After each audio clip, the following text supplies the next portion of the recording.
Vamos lá, vamos ouvir a voz de Deus. Abra aí a sua Bíblia, por favor, em Marcos capítulo 12, versículo 35 a 44.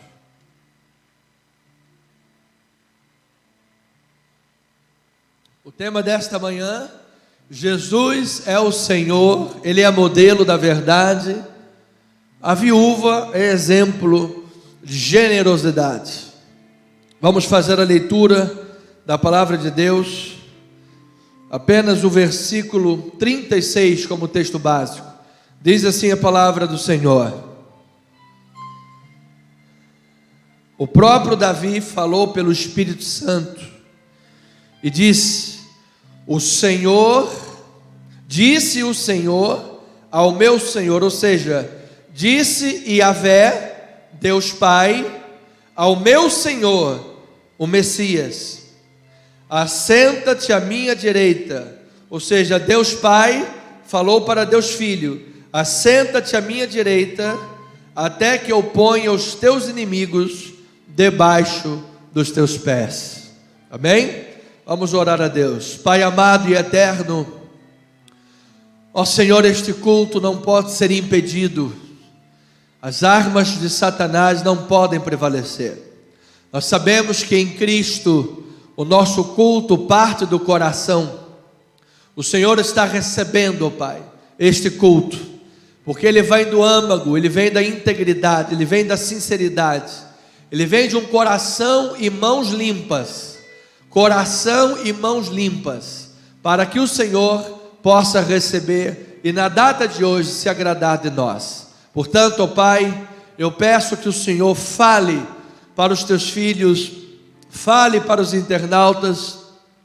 A mensagem ficará registrada no canal do YouTube, ou seja, nada poderá impedir a obra de Deus de continuar avançando. Assim, Senhor, inspira, ilumina e traga aos nossos corações a perfeita compreensão da palavra que será pregada. Em nome do Senhor Jesus Cristo oramos, e o povo amado de Deus diga amém e amém. Obrigado, amada pastora, em nome de Jesus. Amada igreja de Jesus, povo santo de Deus, eleitos segundo a prognose, segundo a predestinação e o amor, a atitude de amor de Deus para com a igreja. Jesus apresenta uma forma cristã do que nós aprendemos ser o Shema judaico. Você lembra que lá em Deuteronômio capítulo 6, o Deus Pai, o Senhor, Ele disse ao povo de Israel: ouve, ó Israel, o Senhor teu Deus é o único Senhor. Esta é uma oração, inclusive, que os judeus carregam no filactério, aquela caixinha na cabeça, ou nos tefilins, aquela caixinha no braço, obviamente em hebraico: Shema Israel Adonai Eloheinu Adonai Echad. Então esta é uma espinha dorsal do judaísmo, e Jesus trouxe para o cristianismo o que seria a forma cristã desse Shema, quando ele foi interrogado por um escriba, um mestre, um rabi, e assim ele promoveu para nós cristãos, e nós vamos ler a passagem, o que é a vontade de Deus, um resumo dos 10 mandamentos. Você sabe que os primeiros 4 mandamentos dos 10 têm a ver com Deus, a relação do homem com Deus, e os 6 últimos, são 10, têm a ver com a nossa relação com o próximo.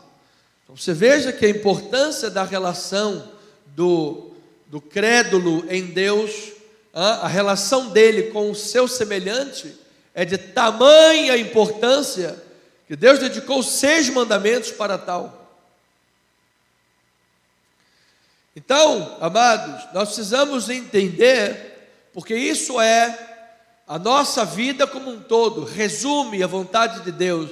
A nossa relação com Deus é a questão vertical. Como é que é a tua vida espiritual? Como é que é a tua vida de oração? Como é que é o teu compromisso na leitura bíblica?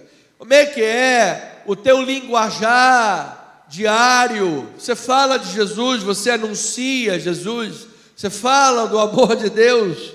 Como é que é a tua vida espiritual? A vida cristã, a vida com Deus não é uma janelinha que a gente abre no domingo, passa pela janelinha, agora eu sou crente, aí cantamos um corinho, aleluia, glória a Deus, santo o Senhor, acabou o culto, opa, a janelinha está lá, passo de volta para a janelinha, do lado de cá, e aí eu sou, sabe, o fera neném, o cara, não pode, isso não é vida com Deus. Isso não é vida com Deus.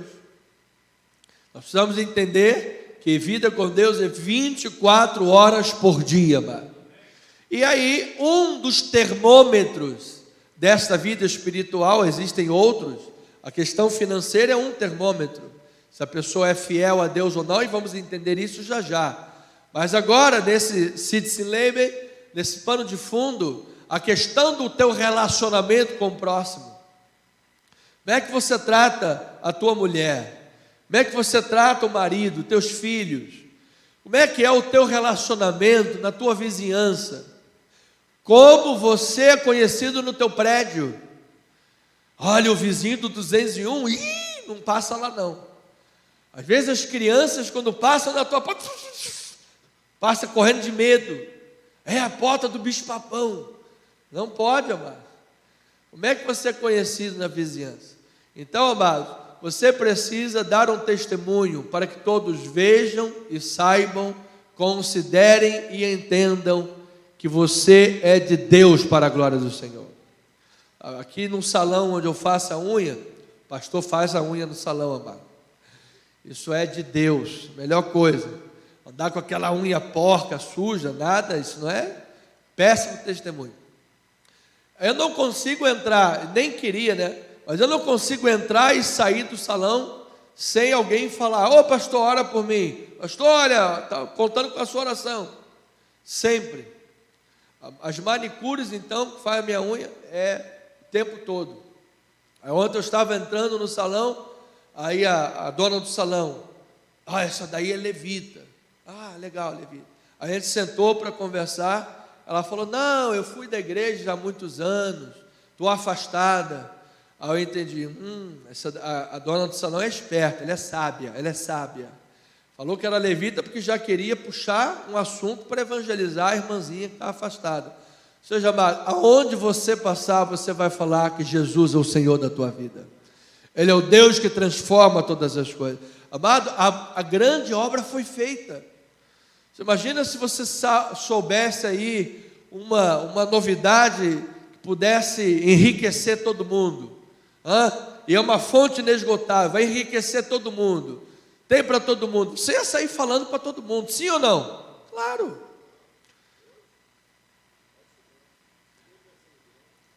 Sim, mas você como cristão, você vai fazer isso. Diga amém por isso. Você como cristão, você vai fazer isso, sim, Senhor. Você quer que todo mundo enriqueça. Sim ou não? Sim. Então, de semelhante modo, amado, você tem a grande notícia a teu favor. Você tem a grande notícia que pode enriquecer, não a vida material, que a traça corrói, o bicho come, mas para toda a eternidade diante do Senhor Jesus Cristo. Então, esses são termômetros da vida espiritual. Então, ao responder aquele mestre da lei, Jesus partiu de uma verdade essencial, de que todas as pessoas precisam se relacionar com Deus. Mas é impossível ter uma vida saudável, é impossível ter uma vida perfeitamente, holisticamente saudável, se você não se relaciona com Deus. Nós somos criaturas de Deus, nós somos a imagem e a semelhança do Senhor. Então, amar a Deus se torna a base para todo relacionamento humano apropriado. Porque o amor que nós experimentamos de Deus, amado, curou a nossa vida. O amor que nós experimentamos de Deus sarou as chagas da nossa vida. Acabou, em nome de Jesus, com as trevas que haviam na vida. Hoje nós podemos dizer que somos nova criatura. E as coisas antigas já passaram. Tudo se fez novo. Então essa verdade espiritual que norteia a nossa vida, essa experiência de vida com Deus, que é o norte da nossa vida, é a base para o nosso relacionamento com os outros. Como é que eu posso ter esta convicção? Gente, eu sou uma nova criatura, eu sou um com Deus, eu sou ovelha, o meu nome está escrito no livro da vida, Deus está aqui, Deus está presente na minha vida, eu sou um com Deus, eu tenho essa consciência viva na minha mente, e ao mesmo tempo eu estou aqui falando, para ponto que partiu, seu desgraçado. Isso não existe, ou não deveria de existir. Às vezes a carne tenta florescer, às vezes é aquela história, você tem dois cachorros, um cachorro bom, um cachorro bonzinho, igual o cachorro da irmã Socorro e do irmão Espedo, já faleceu o cachorrinho, né? Aquele cachorrinho, qual era o nome dele? O Bob. Chegava na casa deles, o Bob, ele parecia que sorria, ele ficava assim, tu olhava a cara de um cachorrinho feliz, aí você tem o Bob, que é o cachorrinho bom, e você tem você tem o outro cachorrinho do mal, né? É o cachorrinho do mal. Se você botar os dois para brigar, quem é que vai ganhar a briga? É isso aí, aquele que você alimentar. Se você alimentar o Bob, ele vai ganhar a briga. Então, meu amado, você precisa alimentar a tua vida em Deus. Diga amém por isso. Alimentar com a palavra, alimentar com a oração, é a vida vertical, e aí a tua vida horizontal, que é a tua vida com o próximo, vai refletir a glória de Deus. Então, a consideração teológica todo este pano de fundo, ok? A consideração bíblica, a mensagem bíblica desse pano de fundo contextual gira em torno da pessoa e da sabedoria suprema de Jesus, pois dele vem todo o significado da palavra. Ou seja, nós não teríamos possibilidade de amar a Deus, amar o próximo, não teríamos possibilidade de sermos bênçãos nesse mundo, senão por intermédio do Senhor Jesus Cristo. O Senhor Jesus Cristo é o mediador, o Senhor Jesus Cristo é o libertador, o Senhor Jesus Cristo é o Deus que cura. Diga glória a Deus por isso. Nós estávamos perdidos e o bom pastor Jesus nos buscou para a glória do Senhor. Nós estávamos mortos e o supremo pastor, vencedor da morte, nos deu vida juntamente com Cristo. Pela graça sois salvos. Nós estávamos, amados, mergulhados na incredulidade, mergulhados na insensatez, e ao ouvirmos a palavra de Cristo, o que é que aconteceu? A fé veio. E quando a fé foi acionada, a tua vida foi transformada, e hoje nós somos filhos de Deus. Diga, eu sou um filho de Deus. Louvado seja o Senhor. Então veja que isto tudo está aqui em Marcos capítulo 12, versículos 28 a 34. Diz assim: chegando um dos escribas, tendo ouvido a discussão entre eles, vendo como Jesus lhes houvera respondido bem, perguntou-lhe: qual é o principal de todos os mandamentos? Respondeu Jesus: o principal é: ouve, ó Israel, o Senhor nosso Deus é o único Senhor. Aí, amarás, pois, o Senhor teu Deus de todo o teu coração, de toda a tua alma, de todo o teu entendimento e de toda a tua força. É assim que tu amas a Deus? Diga um amém aí forte, amado. Agora ele diz, o segundo é, amarás o teu próximo como a ti mesmo. Não há outro maior mandamento do que estes. Amado, se você não ama teu irmão a quem vê, você não ama a Deus. Se você faz mal a uma pessoa que você vê, você não ama a Deus. É impossível.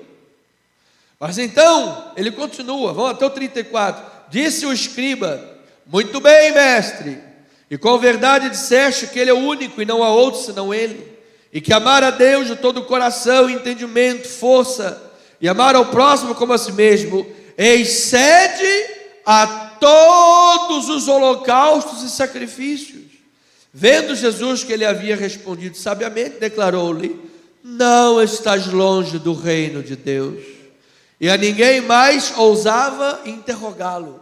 Gente, isso aqui é interessante porque nesse 33, o próprio rabino que estava interrogando Jesus, colocou abaixo do amar a Deus e amar o próximo, colocou abaixo disso todo o sistema de sacrifícios do templo. Sabe que isso é uma coisa sagrada. Haviam turnos diários, os sacerdotes ofereciam os sacrifícios a Yud Re Vav Re, Rashei Adonai. Sabe, havia toda uma questão ali, mas ele coloca tudo isso abaixo do amar a Deus, único Senhor, e amar ao próximo. Amado, você pode entregar o corpo para ser queimado, você pode dar as ofertas que for, você pode fazer o que for na vida, se você não andar em amor, a tua vida está sendo jogada fora. Se você passar um dia sem considerar o amor de Deus, é um dia perdido. Por isso que Paulo diz, o amor tudo sofre, tudo espera, o amor é paciente, o amor não se ufana, o amor não se soberbece, o amor não se exaspera, tudo suporta, tudo espera, o amor jamais acaba. E aí ele faz uma declaração que eu acho das mais surpreendentes da Bíblia Sagrada. Ele diz, agora permanecem a fé, a esperança e o amor. Gente, se alguém me perguntasse, sem ler a Bíblia antes, eu não soubesse dessa passagem, eu não saberia responder. Qual que é o maior? O amor, a fé ou a esperança? Mas a Bíblia diz que sem fé é impossível agradar a Deus, que pela fé a gente recebeu a salvação. E aí vem Paulo e diz que o amor é maior, gente, porque o amor é a base do que fez Deus nos salvar, amado. Se não tivesse o amor lá no início de tudo, não haveria razão para a fé, porque nós estaríamos debaixo do pecado ainda. É porque Deus amou o mundo de tal maneira que deu seu Filho para que todo que nele, aí entra a fé. Mas antes da fé vem quem? O amor de Deus. Diga glória a Deus por isso. Então isso é surpreendente. Então cristianismo é isso daí, é a base, é o amor de Deus. Então, esta sessão bíblica, agora olhando um aspecto maior destas passagens que estamos estudando, ouça, é uma apresentação de confrontos, é uma apresentação de controvérsias, de problemas. Ou seja, a vida cristã nem sempre, por mais que você ame, por mais que você promova o amor de Deus, você será perseguido, você passará problemas da vida. Olha, você quer o maior exemplo? Jesus foi o amor encarnado. Ninguém tem amor maior do que este, aleluia. E o amor encarnado foi o quê? Crucificado. Então a gente como crente diz, mas pastor, eu amo, eu sou uma pessoa de bom coração, eu não falto os cultos, eu tenho uma vida de oração, eu não tenho pensamentos equivocados, eu não conto mentira. pastor, eu faço bem, pastor, eu sou até vascaíno, pastor, eu carrego a minha cruz. Então, por que você está sendo perseguido? Porque isto é uma regra, amado. Se você anda como Jesus andou, vai ser perseguido. Mas diz a palavra: bem-aventurado és, grande é o teu galardão dos céus, amado. Bem-aventurado és, aleluia, aleluia. Bem-aventurado és quando você chora, porque o Espírito Santo vai consolar você, amado. Bem-aventurado quando te perseguirem, mentindo, dizerem todas as injúrias a teu respeito, porque assim fizeram com os profetas antes de vós. Grande é o teu galardão dos céus, aleluia. Agora não se espante quando os problemas vierem, não se espante quando as lutas acontecerem, quando a perseguição vier. Você veja a sessão de confrontos. Note isso, por exemplo, da figueira sem frutos. Jesus amaldiçoou aquela figueira, porque a figueira era o símbolo da nação de Israel infrutífera. Amado, nós como os cristãos precisamos dar frutos para Deus, amado. Se você tem sido um crente infrutífero, que não ama, não evangeliza, não prega a palavra, não vem aos cultos, não é fiel, dizimista, ofertante, não tem uma vida de oração, não fala de Jesus, a tua vida é infrutífera. Quando o fogo vier provar, disse Paulo, o que vai acontecer? Madeira, feno e palha. Vai ser salvo pela graça de Deus, mas todavia, como através do fogo. Jesus depois entra no templo, chuta o pau da barraca, diz: vocês têm transformado a casa do meu pai em covil de salteadores, em covil de ladrões. Esse lugar é sagrado, amado. Por isso que na casa do Senhor nós temos a cultura de fazer tudo com amor, tudo com a máxima dedicação. Você não imagina, meu coração está sangrando desse bendito som não está funcionando, está sangrando, porque eu quero dar para Deus o meu melhor, amados. Eu quero oferecer para Deus o melhor. Tem que ter temor, tem que ter reverência nas coisas de Deus. Por isso Jesus fez isso no templo. Quando Jesus falou sobre o poder da fé, Marcos nos mostra que a fé não é simplesmente um sentimento intelectual. A fé é integridade. A fé está ligada à tua ação de vida. O que você é mostra a tua fé. Diga amém por isso, amado. E fala também nesse texto sobre a necessidade de perdão. Às vezes você está sendo confrontado, está sendo humilhado, ou foi humilhado alguma vez na vida, sofreu uma grande decepção. Você é um cristão, perdoe.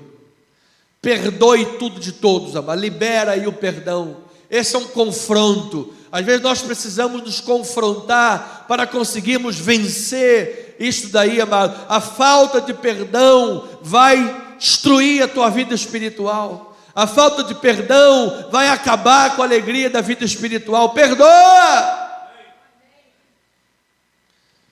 Marcos apresenta nessa sessão de confrontos que a autoridade de Jesus é questionada.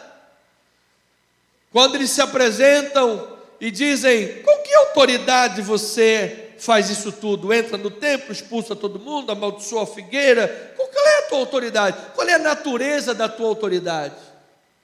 E Jesus usa o exemplo de João Batista para colocá-los em xeque, porque eles eram hipócritas. Eles disseram: se dissermos que o batismo de João é do céu, ele vai nos dizer: por que vocês não acreditaram? Se dissermos que o batismo de João era da terra, é de temer as pessoas. As pessoas vão nos pegar aqui pelo pé, porque João Batista era reconhecido por todos. E como eles eram hipócritas, disseram então: olha, não sabemos. E Jesus falou: uma cambada de hipócritas, em outras palavras, está questionando a minha autoridade, vai ficar sem resposta. Amado, às vezes na vida a melhor resposta é não responder nada. É o silêncio. Porque quando você às vezes fica em silêncio, Deus trabalha por você, amado.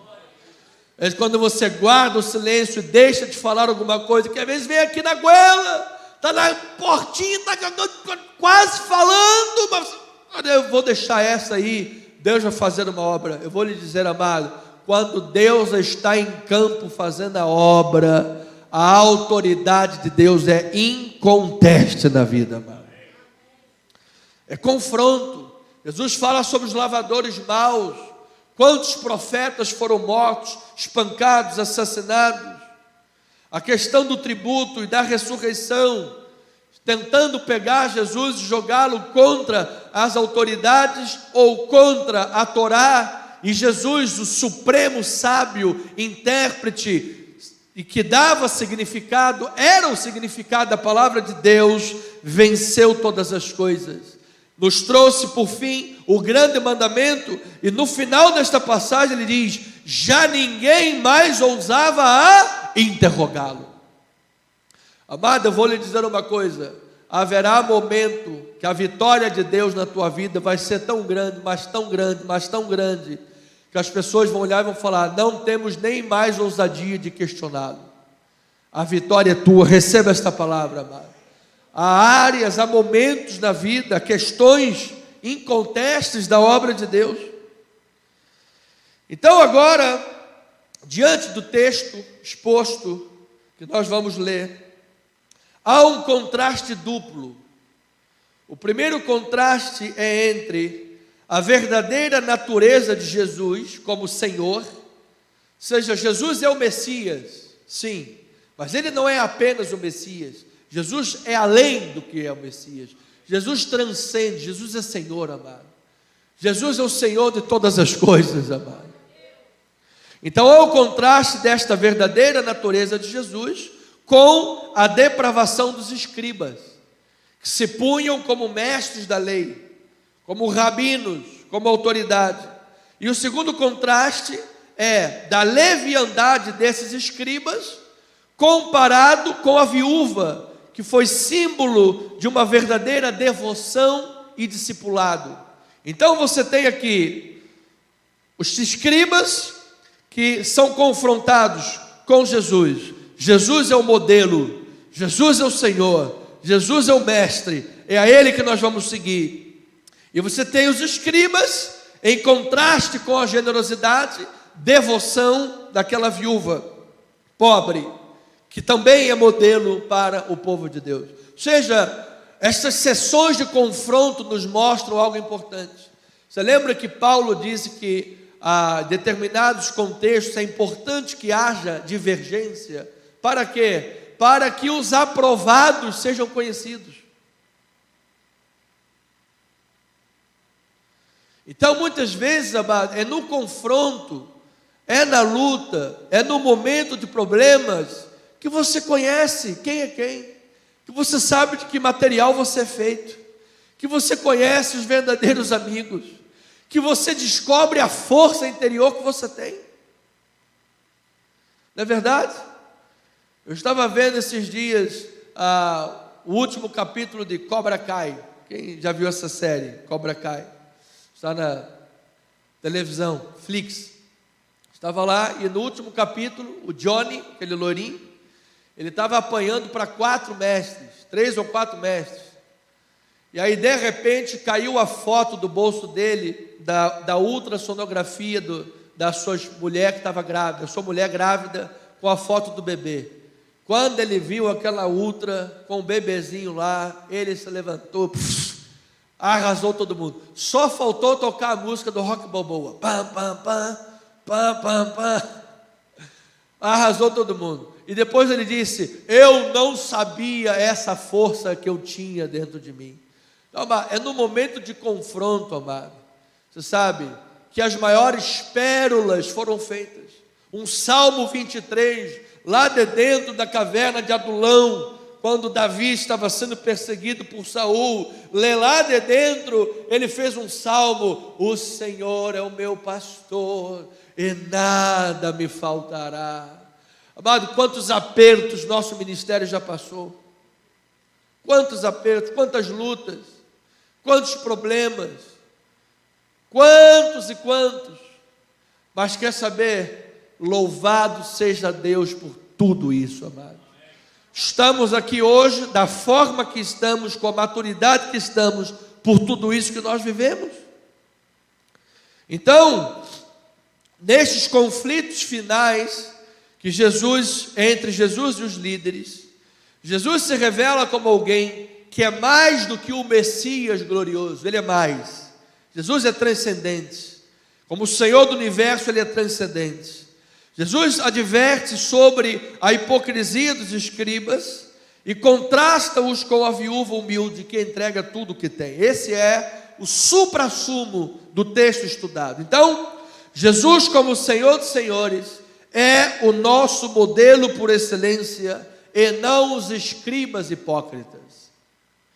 Amado, quando você olhar muitos problemas, e certamente na obra de Deus você vai encontrar problemas, mas não é por causa dos problemas que você verá aqui ou acolá que você vai abandonar a obra de Deus. Abandonar a obra de Deus por causa dos escribas ou por causa de alguém é a mesma coisa que você disser assim: ó Jesus, já que Judas te traiu, eu vou embora da igreja. Judas te traiu, eu vou embora da igreja. É a mesma coisa.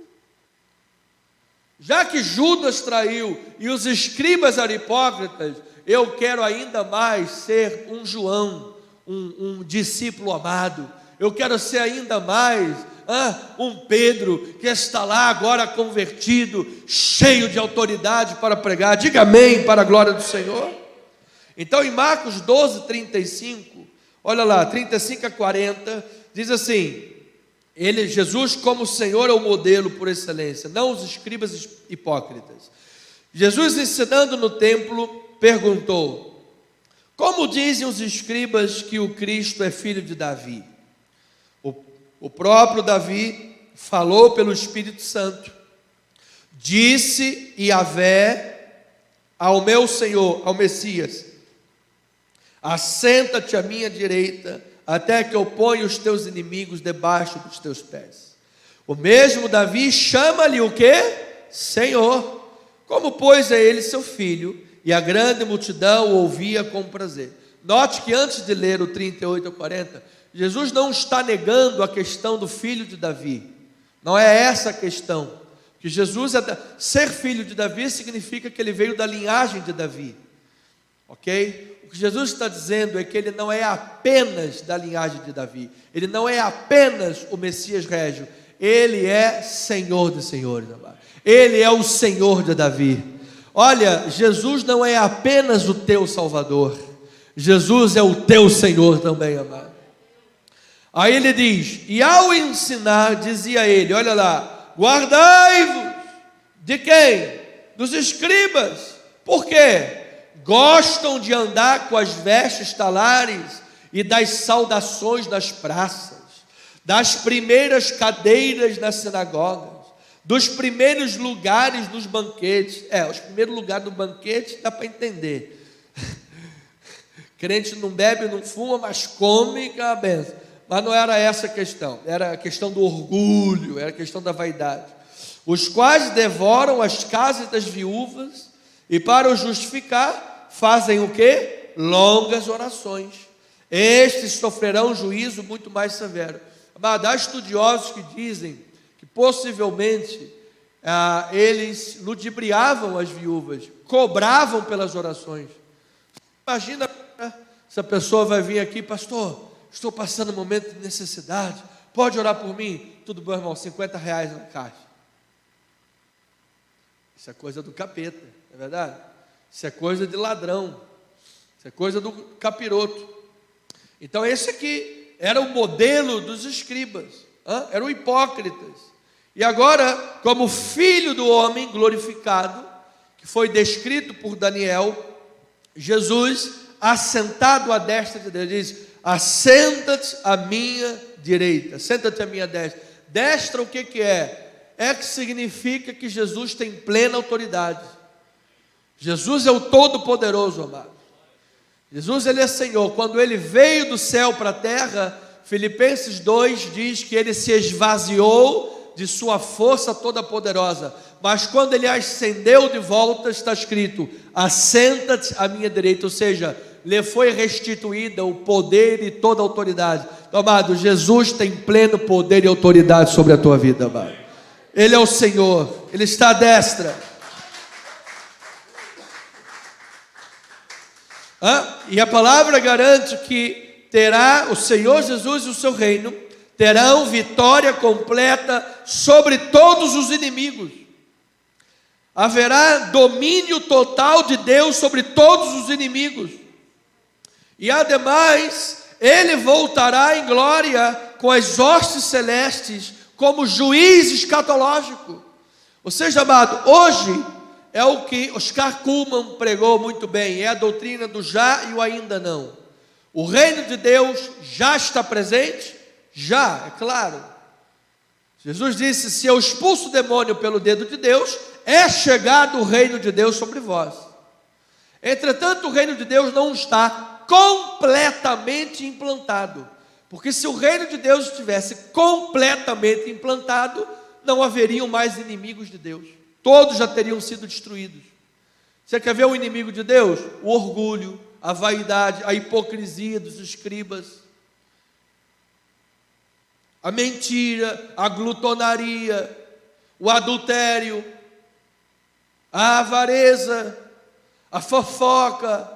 Todos esses são inimigos de Deus, que estão sendo vencidos. E na vida do povo de Deus, pelo processo de santificação, que em nome de Jesus você seja mais do que vencedor sobre tudo isso, amado.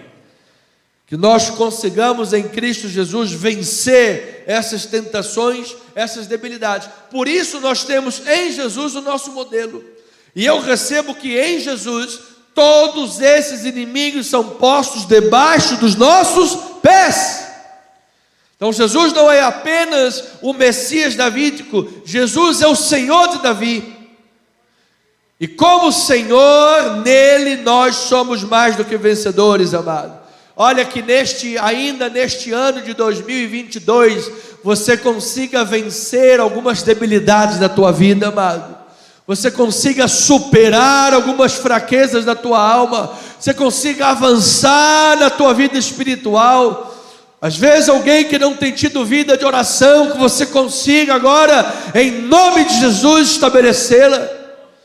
Alguém que não tem assiduidade na casa do Pai, não serve ao Senhor, não evangeliza, em nome de Jesus, você é a imagem e semelhança do Senhor nessa terra, amado.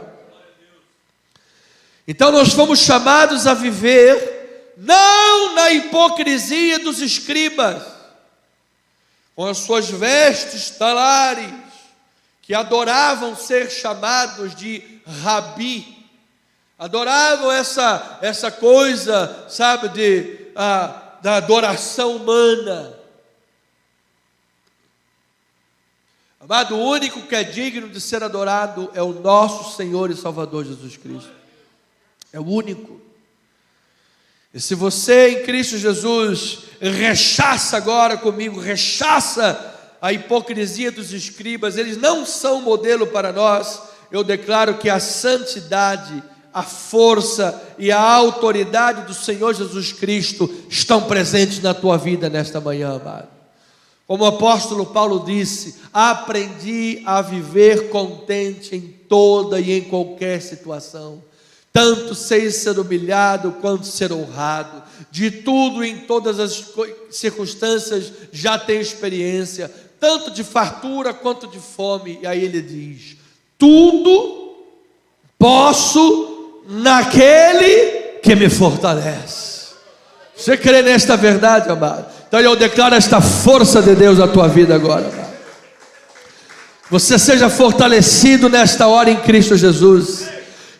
Que a autoridade de Deus transborde na tua vida agora, para a glória do Senhor, amado. Que você aprenda a ser grato por tudo que tem. Aprenda a ser grato por tudo que Deus já fez na tua vida. Você acorde pela manhã e diga: Senhor, obrigado, é mais um dia de vida.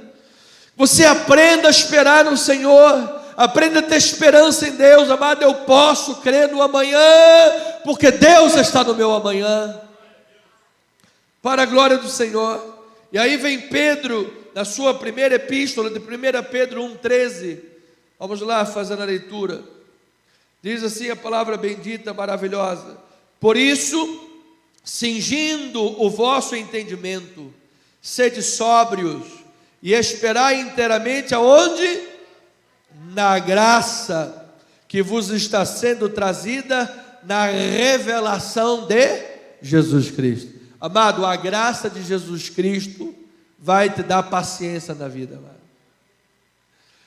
Como filhos da obediência, não vos amoldeis às paixões que tinhais anteriormente na vossa ignorância, como os escribas, hipócritas. Pelo contrário, segundo é santo aquele que vos chamou, tornai-vos santos também vós mesmos em todo o vosso procedimento, porque está escrito: sede santos, porque eu sou santo. Ora, se invocais como Pai aquele que sem acepção de pessoas julga segundo as obras de cada um, portai-vos com temor durante o tempo da vossa peregrinação, sabendo que não foi mediante coisas corruptíveis como prata e ouro que fostes resgatados do vosso fútil procedimento que vossos pais vos legaram, mas pelo precioso sangue, como sangue de cordeiro sem defeito, sem mácula, o sangue de Jesus Cristo, conhecido com efeito antes da fundação do mundo, porém manifestado no fim dos tempos, por amor de vós, que por meio dele tendes fé em Deus, o qual ressuscitou dentre os mortos e lhe deu glória, de sorte que a vossa fé e a vossa esperança estejam em quem?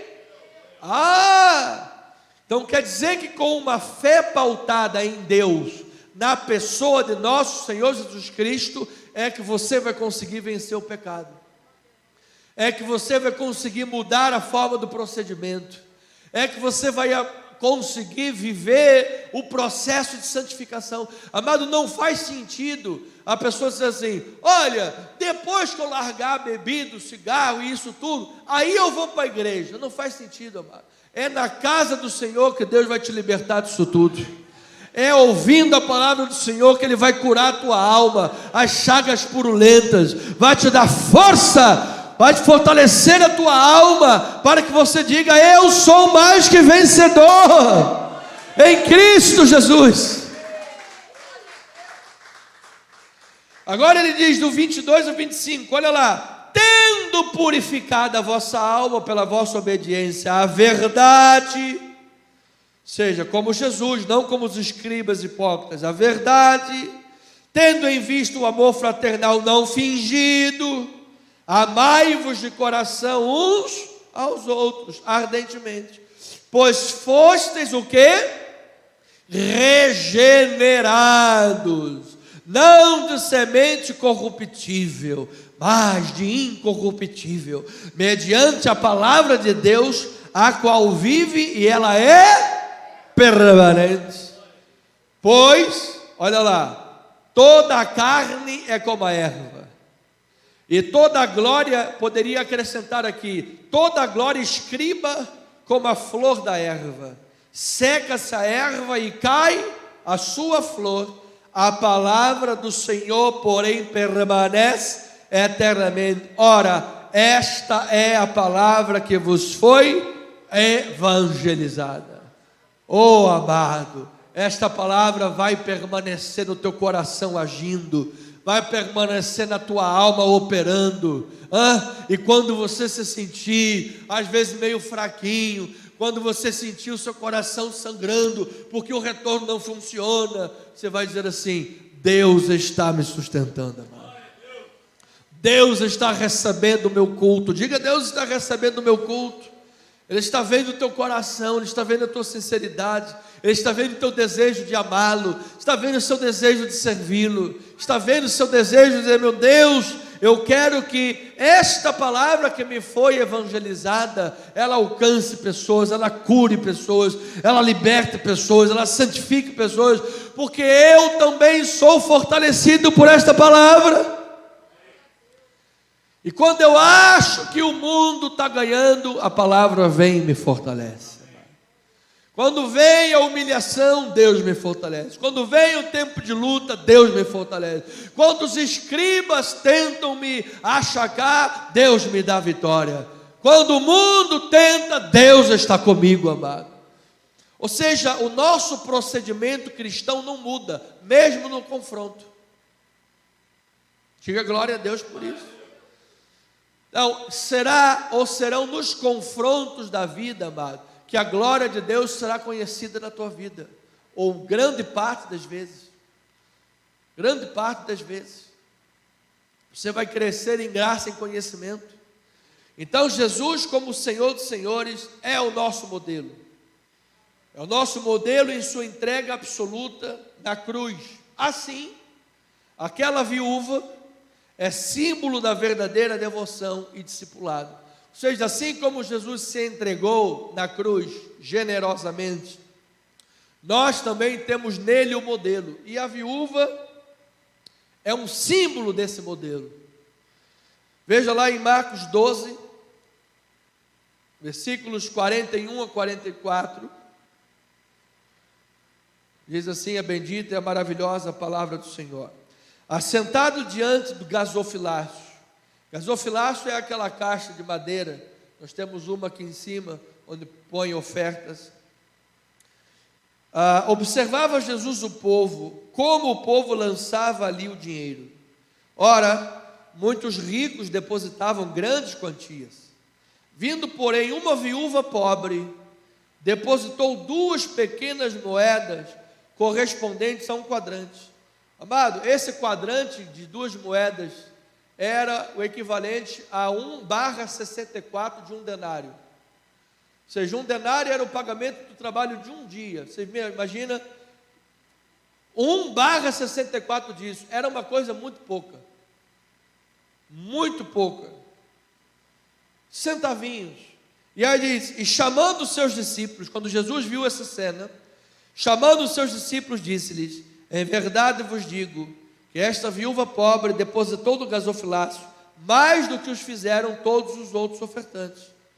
Por quê? Todos eles ofertaram do que lhes sobrava. Esta é a palavra. Ela, porém, da sua pobreza deu tudo quanto possuía. Ela deu todo o seu sustento. Gente, isso aqui é tremendo demais. Eu pergunto para a igreja, o que é melhor? Pense comigo, qual é o óbvio? O que é melhor? Fazer sacrifícios ou viver levando vantagem em tudo? A lei de Gerson. Ter fartura em tudo, ter vantagem em tudo, tudo está... Claro que o melhor é ter vantagem, claro que o melhor é ter fartura do que fazer sacrifícios. Mas diz que esta viúva é exemplo do verdadeiro discipulado. Porque a característica dela é a entrega sacrificial. Aquela mulher deu tudo que ela possuía. Então, do ponto de vista de Deus, não é a questão meramente quantitativa. Não é a questão meramente quantitativa. Se os ricos, de igual forma, fizessem alguma coisa semelhante, não estaria sendo comparado. Não é a questão de ser rico ou pobre. A questão é a atitude sacrificial. Aquela mulher deu todo o seu sustento para honrar a Deus. Então, amado, eu quero lhe dizer que Deus não quer apenas parte da sua vida. Deus quer a sua vida por inteiro, amado. Porque essa questão financeira, ela não é apenas financeira. Deus sabe quem pode dar 10 e dar 5. Mas Deus sabe que quem só poderia dar 5, mas faz lá um esforço para semear na casa do Pai e a gente pagar o contador amanhã. Amém, para a glória do Senhor. Deus sabe. Mas não é somente uma questão financeira, é a vida como um todo, amado. Inclusive, você não pode usar a vida financeira como um talismã. Olha, já dei lá o meu dízimo, a minha oferta, agora vou cair no sambinha da garrafa, no banho de espuma e na dança do cachorrão. Não pode, amado. Porque aí você está usando o dízimo como um talismã, achando que ele é uma permissão para você viver em pecado, e não é. Aí não vale nada aquilo lá. Jesus falou, antes vocês deveriam fazer estas coisas dar o dízimo de tudo, do cominho, irará e de tudo, e exercitar esses princípios do amor e da misericórdia. E não um substituir o outro. Então isso aqui é modelo para a vida. Por isso que Paulo disse: enchei-vos do Espírito. O que significa encher-se do Espírito? Não significa, por exemplo, que o dia que você recebeu Jesus, você recebeu só 10% do Espírito. Recebeu só a perna. Lá o Espírito é uma perna do Espírito, daqui a pouco vai o braço, daqui a pouco vai o tronco. Não, não é isso, amado. Enchei-vos do Espírito, em primeiro lugar. O Espírito Santo é inesgotável, amado. Quanto mais você se enche, mais de Deus você terá na sua vida. Segundo lugar, é abrir todos os cômodos da nossa casa, ou seja, a nossa identidade fundamental, para que o Espírito Santo possa preencher todos os cantos da nossa vida. Ou seja, amado, Ele não pode ser o Senhor apenas da sua vida num dia da semana, no domingo, e depois na segunda, na terça, na quarta, você é mundano, você é secular. Você não pode ser um evangélico apenas numa área da vida, mas depois você apoia o aborto.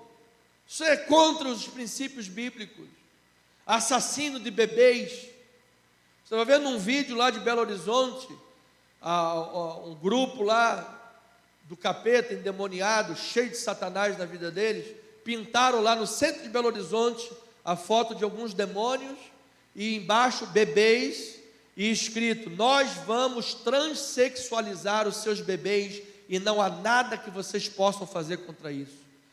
Está repreendido em nome de Jesus, amado. Os nossos bebês, as nossas crianças, futuro da nação, serão santificadas, serão abençoadas, crescerão com valores e procedimentos bíblicos e serão cheios do Espírito Santo nas suas vidas, em nome de Jesus. Então veja o que o apóstolo Paulo fala sobre esse encher-se do Espírito, ou seja, aquela atitude daquela viúva, tudo quanto possuía, todo o seu sustento. Ela estava dizendo: Deus, Tu estás em primeiro lugar, Tu estás em toda a minha vida, não há nenhuma área da minha vida que eu reserve e diga: não, isso aqui Deus não toca, isso aqui sou eu.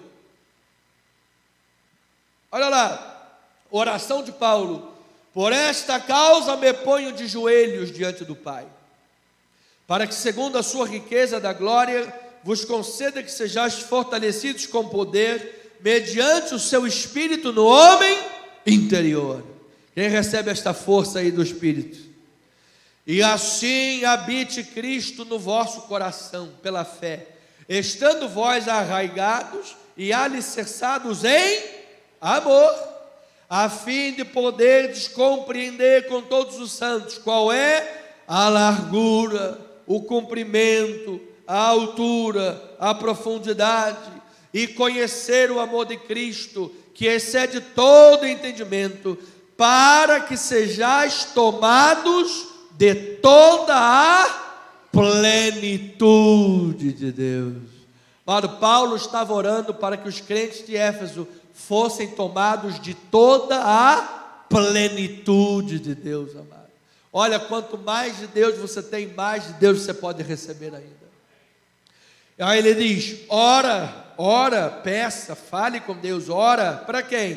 Para aquele que é poderoso para fazer infinitamente mais do que tudo quanto pedimos ou pensamos, conforme o seu poder que opera em nós. Glória a Deus por isso. Olha aí, amado, você que está me ouvindo esta manhã e pensas que não consegues vencer esse problema, pensas que não consegues superar, é porque você tem tentado nas suas forças somente. Se você for tomado da plenitude de Deus, amado, você já venceu, você já superou isso daí em nome de Jesus.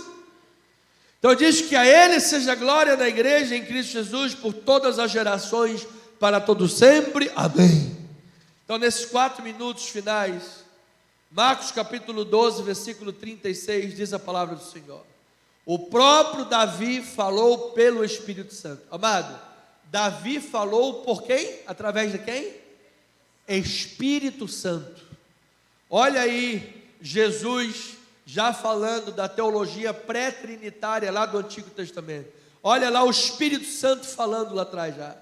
Pai, Filho e Espírito Santo. Foi pelo Espírito Santo. Davi não falou pela carne. Davi não falou na religião. Davi falou pelo Espírito Santo. O que ele falou pelo Espírito Santo? Disse o Senhor Yahvé, Adonai, Hashem, ao meu Senhor, Machia, Yeshua Machia. Ou seja, Deus Pai a Deus Filho, disse: assenta-te à minha direita, até que eu ponha os teus inimigos debaixo dos teus pés. Esse texto mostra, em primeiro lugar, a vitória de Jesus sobre todos os inimigos de Deus. Amado, eu vou lhe dizer uma coisa: no final da história, o Apocalipse é um livro de bênçãos, amado. As pessoas às vezes têm medo do livro do Apocalipse, que fala do dragão, fala da besta, fala do chifre. Quando fala do chifre, então tem gente que bota até a mão na cabeça. Eu não quero esse negócio de chifre. Repreendido. Mas o livro do Apocalipse é um livro de bênção, amado.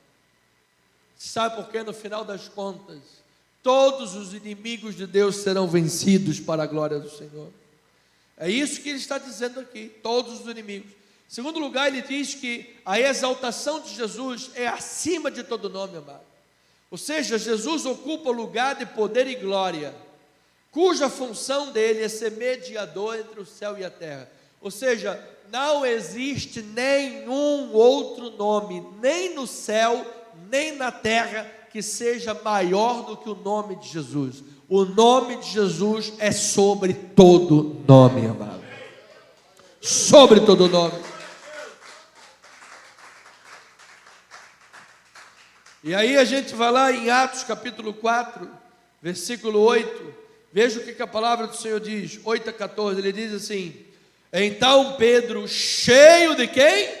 Do Espírito, assim como Davi, cheio do Espírito Santo, lhes disse: autoridades do povo e anciãos, visto que hoje somos interrogados a propósito do benefício feito a um homem enfermo e do modo por que ele foi curado, ou seja, era um inimigo de Deus sendo vencido ali. Tomai conhecimento, vós todos e todo o povo de Israel, de que em nome de Jesus Cristo Nazareno, aleluia, a quem vós crucificastes e a quem Deus ressuscitou dentre os mortos, sim, em seu nome é que este está curado perante vós. Este Jesus, olha lá, este Jesus é pedra rejeitada por vós os construtores, a qual se tornou a pedra angular. E não há salvação em nenhum outro, porque abaixo do céu não existe nenhum outro nome dado entre os homens, pelo qual importa que sejamos salvos. Ao verem a intrepidez de Pedro e João, sabendo que eles eram homens iletrados e incultos, admiraram-se e reconheceram que eles haviam estado com Jesus. Vendo com eles o homem que fora curado, nada tinham que dizer ao contrário. Aleluia. Amado, eu vou lhe dizer uma coisa: as pessoas vão olhar para você e vão falar assim: esse cara, ele tem Jesus na vida dele. Por isso que as raças de víboras hipócritas aí de fora diz: essa gente religiosa acredita nessa Bíblia, eles pensam que essa Bíblia é um livro de Deus. Se tivermos que pegar em armas contra essa gente, pegaremos. As armas que vocês verão será no juízo final, quando estiverem diante do trono do Todo-Poderoso e não tiver para onde correr. Porque quem se levanta contra o povo de Deus está se levantando contra o próprio Deus. E a vitória do povo de Deus, amado. Então, você que foi criado para o louvor da glória de Jesus, ofereça a Ele o seu louvor, a sua adoração. Amado, manifeste Jesus aonde você andar. Segundo lugar, rapidamente, Marcos 12, 38, vamos lá correr. E ao ensinar, dizia ele: guardai-vos dos escribas, que gostam de andar com vestes talares e das saudações das praças. Ou seja, esse modo de se vestir levava as pessoas nas praças e nas ruas a destacá-los como indivíduos dignos de reverência, de admiração, serem chamados de rabi. Ou seja, da parte dos escribas, era uma busca de reconhecimento de uma condição superior da sociedade. Amado, eu vou lhe dizer, na obra de Deus não há espaço para ficar um brigando com o outro, que é maior, que é o superior, e que é isso ou aquilo. Amado, Deus está vendo os nossos corações. 1 Samuel 16, 6 e 7 diz: sucedeu que entrando eles, viu Eliabe. Diz que Samuel viu Eliabe e disse consigo: certamente está perante o Senhor seu ungido. Amado, Samuel se deixou enganar pelas vistas. Eliabe era o irmão mais velho de Davi, e quando ele entrou lá, todo fortão, todo cheio de trejeito, com a armadura, com a espada, aí Samuel disse: opa, é esse daí, certamente é ele, está aí o ungido do Senhor. E aí qual foi a resposta de Deus? Versículo 7: porém, o Senhor disse a Samuel: não atentes para a sua aparência, nem para a sua altura, porque eu rejeitei. Porque o Senhor não vê como vê o homem. O Senhor vê, o homem vê o exterior, porém o Senhor, o coração. Aleluia. Diz lá na passagem original que os ricos estavam dando o que? O que sobrava. Esse é o problema. Não, sobrou aí um negocinho aí, eu comprei ali um pão com mortadela, um ramão ibérico. Comprei ali um ramão, exatamente, não era do que custa, não lhe custava nada. Nós vimos na história da nossa igreja recente agora, uma família amada que tirou do seu fundo de garantia, mano. Raspou o fundo de garantia todo para dar uma igreja própria, ou seja, deu do que lhe custa. Não foi de mãozinha beijada, facinho, deu do que lhe custa.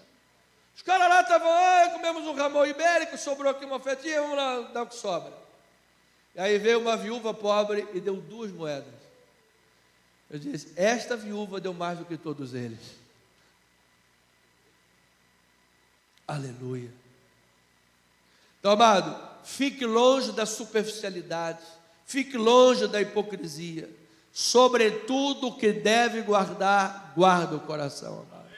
Nós não estamos aqui na igreja sempre em busca de cargos.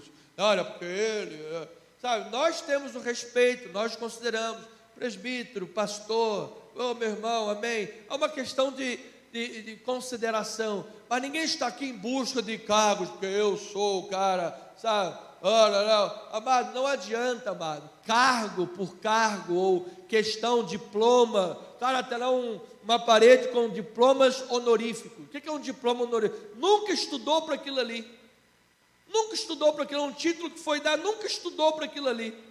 Aí você ouve a mensagem da pessoa, está lá, só dando giro em rodinha e não muda nada. Por quê? Um monte de título que nunca estudou para aquilo ali.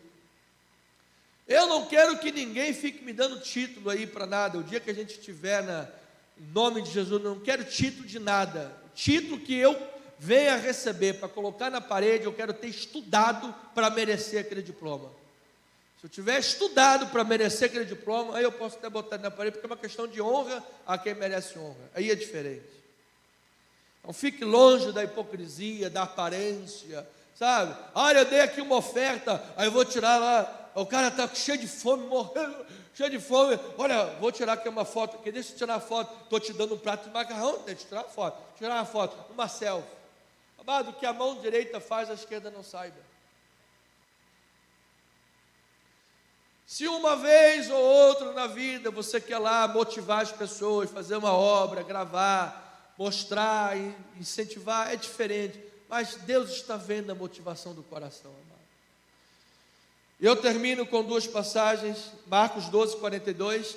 Vindo, porém, uma viúva pobre, depositou 2 pequenas moedas correspondentes a um quadrante.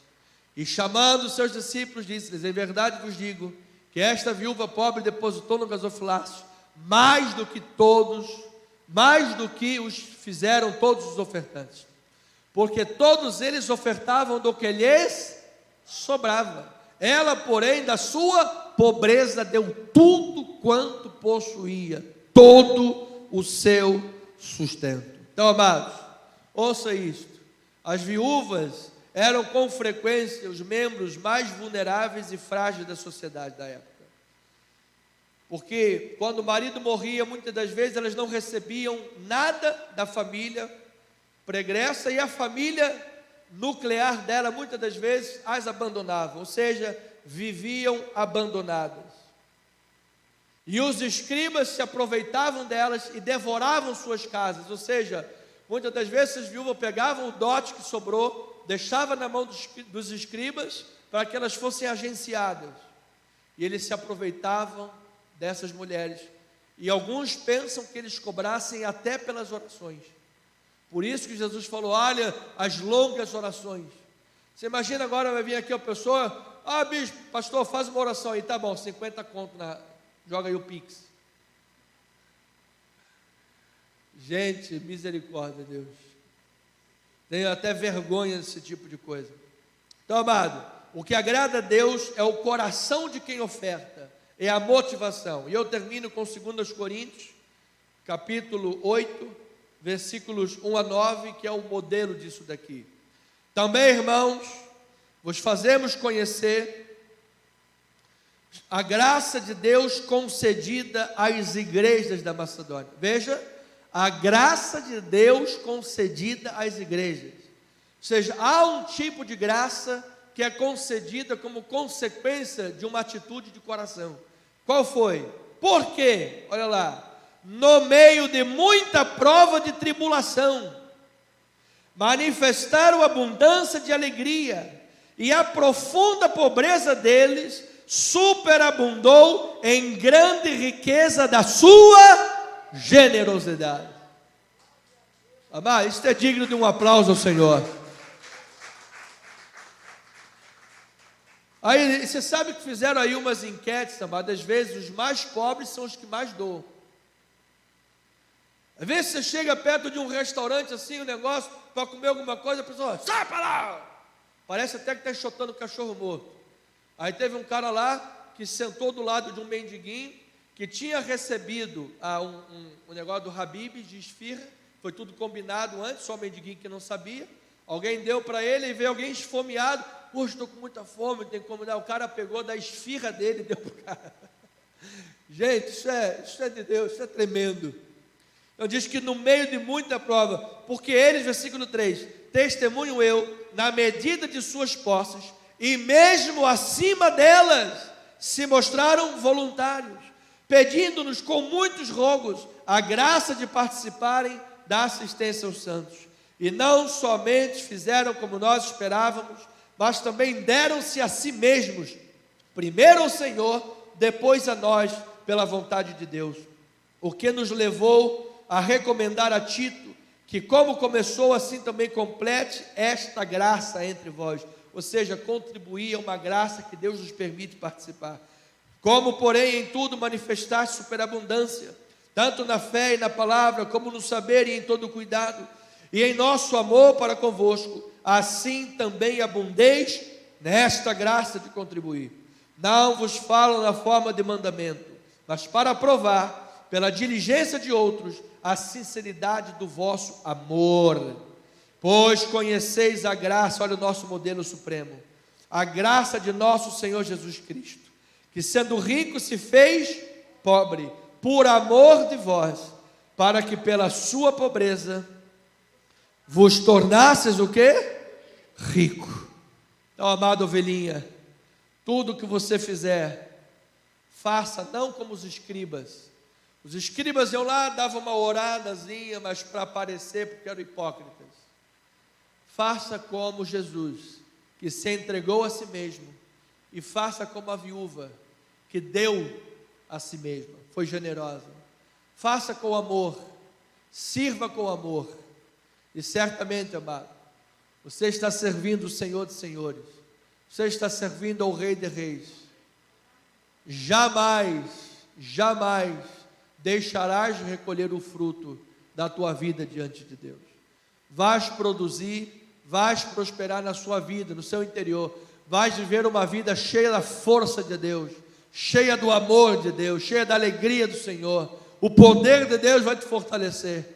E assim como Paulo disse, tudo posso naquele que me fortalece. Eu declaro, esta é a realidade da tua vida. Servo de Deus que serve por amor a Jesus. Que assim seja, assim diz o Senhor. Vamos aplaudir ao Senhor?